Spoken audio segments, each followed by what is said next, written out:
The AFC Championship game, CBS, 3 o'clock Eastern time. It's the first game on Championship Sunday. The Chiefs are favored by 7 at home, have to be licking their chops getting to Joe Burrow on Sunday. Oh, I mean, you're watching the tape that Pete just put out there. There's no way, you're going to allow these guys to be in one-on-one. Let's not forget, too, the last 2 times these teams played, Chris Jones had a couple sacks. They had 4 sacks on Burrow in that game, so they had some success.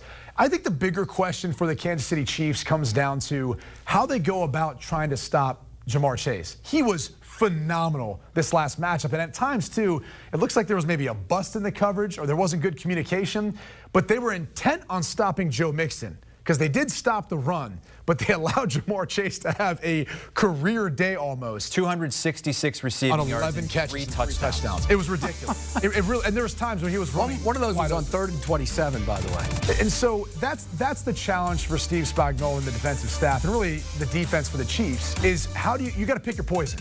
You either have to load the box to stop the run and see how you're going to go about trying to stop this from happening again, or you devote another guy in coverage, situationally too, and try to double Chase and take him out of the game and see if you can still create big plays elsewhere. That's the challenge for the Chiefs. But that being said, I had to have some differences with you. I tried to wait as long as possible to put my picks in just so I could pick opposite of you. So I'm laying the 7 points. It's a big number. I don't love it, but I'm trying to go for the win here. So I try to disagree with you as much as possible this particular week to go for it all, putting all chips in to try to get a win. So you took the fake. I love the Chiefs, too. That's such a lie. No, I don't. I'm not going to do that. I'm going to let it play out. I never play that way. I would never play that way in any sport ever. He wins, he wins. He loses. There's a text message that says otherwise. I was kidding. Yeah. I would never do that. I put my picks in before you put your picks in. I had the Bengals, and I'm taking the Bengals. To start, when they get to Arrowhead, Zach Taylor should sit down and kiss the ground and say, I almost blew this the last time we played by my end-of-the-game management. Yes, he did, Brady. It was awful. He almost blew it. They almost didn't get to this point, but it worked out. And here they are. And they can score on anybody. The Chiefs' secondary is awful right now, and I think there's going to be opportunities to score points. It's going to be a high-scoring game. I'm not saying the Chiefs are going to win the game, but I think the Bengals are going to hang around because of that passing game, and they're better on defense than you think they are. Those pass rushers can get up the field. That's one thing we noticed last week. Mahomes was able to move, but they didn't rush the passer very well, the Buffalo Bills, and that was their whole offseason. Got to get Mahomes on the ground. This team will get him on the ground more. I think it's a closer game, high-scoring. I love the over, and I love the Bengals. The over is the best bet. I mean, obviously, for our picks, though, we got to lay down something against the spread. I'm going to lay the 7 points. I don't feel overly great. And the one thing you mentioned, as far as coverage goes, their secondary was awful. Granted, Mike Hughes slips on one. Gabriel Davis is wide open in the end zone. There's some reasons for it that you probably think, or at least when you draw the play up, you've got that guy covered. You don't expect him to slip. But Tyrann Mathieu, if he doesn't play in this game, if he can't go, that's going to be a huge loss. I think he's playing. And we're expecting him to play. But I think he's playing. You hope he's 100%. You hope he's a part of it. You'd want to see how he'd match up, even though, again, last time these two teams played, it didn't play much of a factor in that one. But big number. It's Kansas City, though, man, with 13 seconds left. Look. You want to say Buffalo blew it. The reality is Kansas City found a way to win it. Yeah, they found a way to win it, but Buffalo blew it. Squib the kick. Don't mug them at the line of scrimmage. Don't let them get off. I mean, there's a lot of ways. And I know there's a rule that if you mug them and across the board, you can get called for penalty, and that would bring the time back onto the clock and 15 yards. But you can do it within the context of the game. They should never have had free releases for Hill, never had free releases for Travis Kelce. Look, I'm not a defensive coordinator. I'm not an NFL head coach, nor are you, but you guys could see that. That was bad defense. It was bad defense. I would have never rushed 4 either. You take one of those guys out in coverage, to your point, have him press Travis Kelce at the line of scrimmage, disrupt him getting off the football. So Brady likes the Chiefs -7. Pete, Bengals, but you don't see them winning, do you? No. I mean, it's possible. Okay. And then we could be closer to 1 and 10. Well, yeah, but we should make sure we mention that Pete didn't even have the Bengals getting to this point. I did. So you won't get credit for it if they win? Oh, I still get credit. You get 0 credit. I still get credit. By the way, the referee is Bill Vinovich. His crew has called the fewest penalties of any crew all season, an average of 9. Let him play. Thank God. So that's good. That's good news for this game. Bad news over in the NFC, it's Carl Sheffers, okay? His crew has called the most, 14.5 penalties per game. Championship schedule looks like this. The CBS Coverage kicks you off mid-afternoon, Chiefs, Bengals, and then the NFC Championship game, 6:30 Eastern Time on Sunday evening. And that's where we are going to head next. 49ers and Rams playing for the third time this season. The Rams lost both meetings to the 49ers this season and last season and the season before that. Can they break? Don't let the man across from you fool you. Doubt is your real enemy. No, it won't be the GOAT and the gunslinger. The NFC title game will instead feature a pair of quarterbacks called into question at every turn of their careers. They said your stats were hollow, even drafted the guy to take your job. Doubt be damned. You're here for a reason. 1, 2, 3. The Niners and the Rams will offer up a third installment on Sunday for the right to represent the conference in Super Bowl 56. For San Francisco, a road warrior mentality that began in this very building 3 weeks ago. LA to Dallas. Dallas to the Tundra. A bruising brand of football that poses its opponents with a simple question.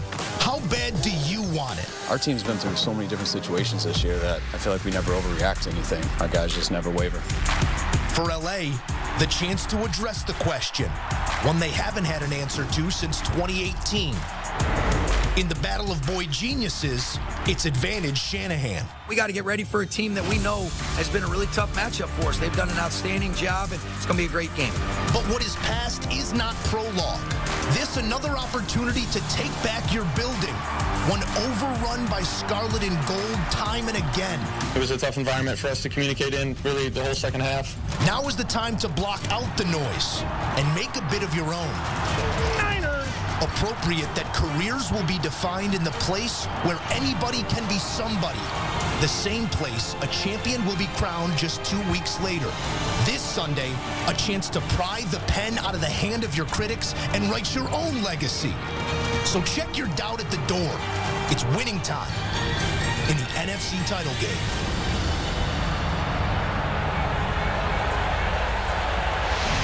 Joe Musso piece has us ready to play in the game. 49ers and Rams from SoFi Stadium. Rams trying to keep 49ers fans out. We'll see how it looks on Sunday night. The Rams are the favorites, 3.5-point favorites at home. Yes, you look at them as the better team. No, they have not beaten the 49ers in years. San Francisco's won 6 straight. The Rams, though, have the feel of a team very similar last year that won the Super Bowl, and that's the Tampa Bay Bucks. They're a team that obviously went all in, getting Tom Brady, bringing in Gronk, the other pieces to formulate that team. But they're a team who got hot really in the latter portions of the season.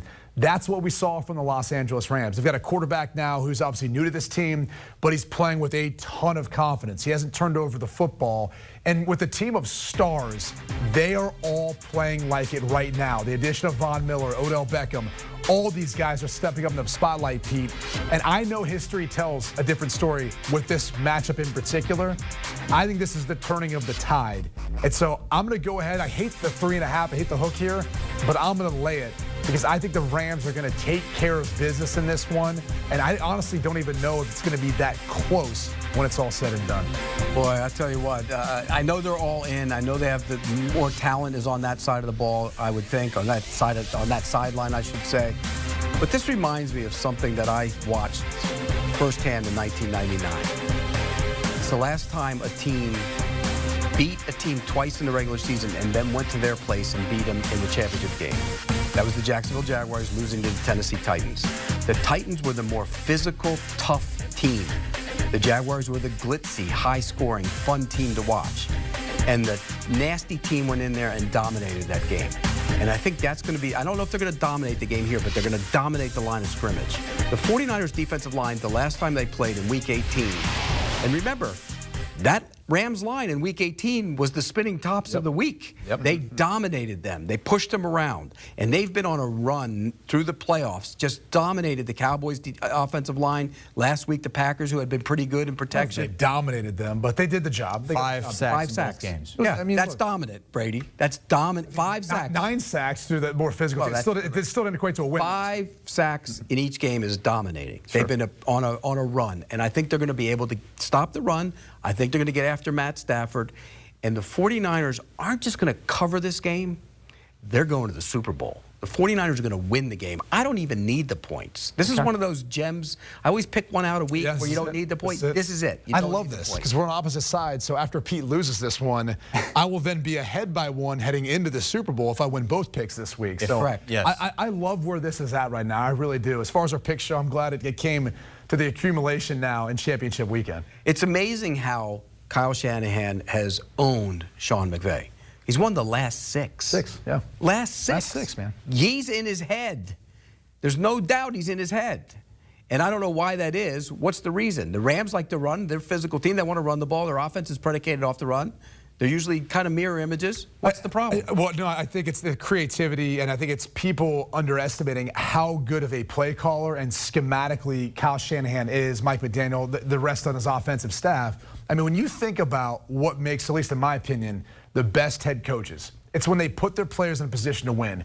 We always think about that when we think about star players, guys like a Deebo Samuel, for example, who, yeah, he's that wide receiver, but they'll put him anywhere, and they put him in the backfield to run the football. But when you look at what he did with Trent Williams in situations last week, when you take your best offensive lineman, maybe the best left tackle in the league, you take him off the ball, you motion him across on an outside run play where you don't need him back at that backside left tackle. You could put in a backup and have him try to do backside cutoff because it doesn't really require much. What you need is someone who's going to blow up the front side.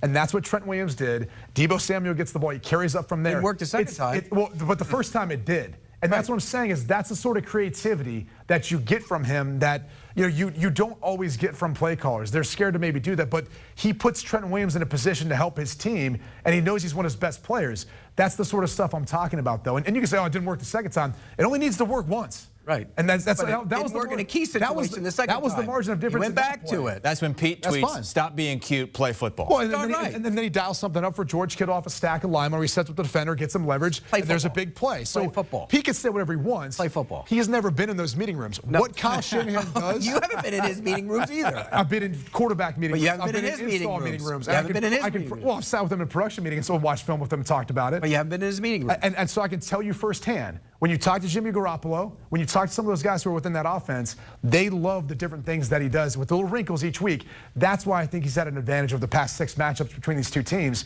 I think this week, though, it's just going to be different. This is a Rams team on a roll. They're playing at home. I don't know what sort of advantage that's going to give them, given the ticket sales and everything else, but it will play a factor in this game. You know, the fact that these two are meeting again, a buddy of mine reminded me years ago, and this is how long ago this was, the Rams used to beat the 49ers in Candlestick all the time. And one of my great leads before a playoff game was Rice be nimble, Montana be quick, but the Rams on the 49ers at Candlestick. A buddy of mine said, you going to come up with something for this week? I couldn't think of anything. SoFi? Couldn't find anything to rhyme with SoFi? I could. If I gave it enough time, I could. But, yeah, isn't it funny, though? Certain teams have dominated little runs in this series, and now it's been the 49ers. I just think they're a charm team right now. Every year we get the charm team. And again, I go back to what Sean it was Payton Tom told me Brady this. last year. Sean Payton said this in the beginning of the playoffs. He said, in the beginning of the season, he told me, he said, look, you might be better off getting on a run than sitting back and playing a game or two. Get on a run and go. They won last week because they had a blocked punt in the final minutes of the game, recovered for a touchdown. So I know you've talked about the defense, right? How is Jimmy Garoppolo going to score enough points for this team to help them win? You know, we're all sitting and we'll criticize Jimmy Garoppolo when he made a bonehead play on the goal line. It was a terrible decision. But what about the laser throw he threw into the middle of the field to Kittle that would have walked in for a touchdown that he dropped early in the game? I mean, those are the tone setters. You got to catch that if you're Kittle. And if you look at the tape of that, he walks in. It's right up the middle of the field. There's nobody there. And yet nobody said anything about nice throw, Jimmy, nice read, get the ball to him. It's all because he made the bad play. And Jimmy Garoppolo is not a great quarterback. He will make bad plays. Well, I think that's the difference. It's in the other quarterbacks that are left. We all think they're great. Like Joe Burrow's going to be great. Maybe already is great. Garoppolo's just, he's not top 10. He might not be top 15 or even top 20. I don't know. He can win. And the 49ers probably don't want him back next year. But is Matt Stafford great? I mean, I would take him ahead of Jimmy Garoppolo to go out there and win me a game. But is he great? I would ask you this question. I think if he ends up winning this game to go to a Super Bowl, win a Super Bowl, now you're talking about Hall of Fame. I mean, if you look at his resume, statistically speaking. Stafford, right? Stafford. Brinson was saying that before the season, right? I don't.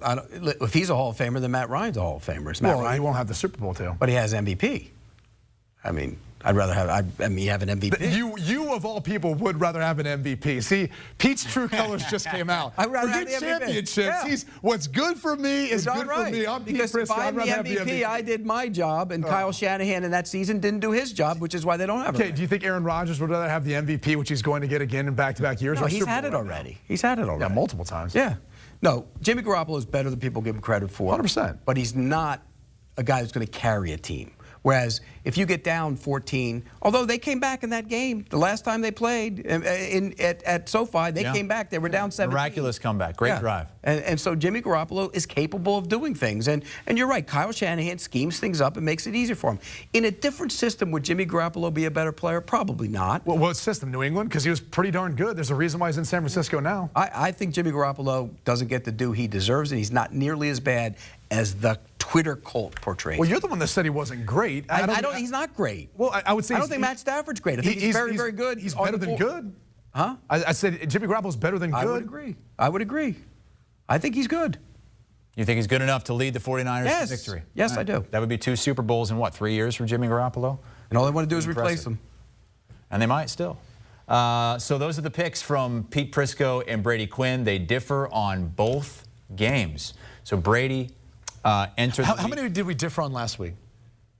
All 4 of them. Yeah, you went 3-1. Pete went 1-3, right? Yeah, he switched a couple. Brady's one back. I tried to. But you do realize if I'm we pushing split, all in you right can't now. win. I understand that. Okay. What's your best bet for Championship Sunday, though? What's the thing you like the most? Over in the Bengals-Chiefs game. I cannot possibly see how that. And last week it was the over in the Chiefs game. It's the same as well. line too. It's 54.5. Yeah, it was for both. I'm with Pete on that. I think that is the best bet.